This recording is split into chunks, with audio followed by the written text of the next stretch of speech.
ఆ శివలింగం అందులో స్ఫటికలింగం అయితే నేను నిన్నటి నుంచి మీతో మనవి చేస్తున్నాను, జగత్తంతా ఆయన యందు ఆరోపింపబడి ఆయన నుండే ఆయన యందే లయమవుతుంది. అందుకే పైకి రకరకాల రంగులు పొందుతుంది అభిషేకం చేసినప్పుడు. అందులో స్ఫటికలింగానికి తేనెతో అభిషేకం చేసినప్పుడు చూసి తీరాలి. పొద్దున్న నేను అభిషేకం చూడ్డానికి వచ్చాను.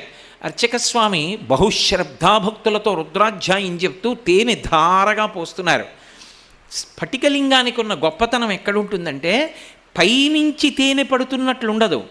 ఒక తెల్లటి పాత్ర తీసుకొచ్చి తేనె పోస్తూ ఉంటే ఆ పాత్ర లోపలికి తేనె ఇమిడిపోతోందనుకోండి, పాత్ర నిండిపోతుంటే బయట నుంచి చూస్తున్న వాడికి పారదర్శకంగా లోపల పాత్రలో నిండుతున్న తేనె కనపడుతుంది ఎర్రగా. అలా తేనె అభిషేకం చేస్తున్నప్పుడు స్ఫటికలింగం నుంచి జారిపోతున్నట్టు ఉండదు. స్ఫటిక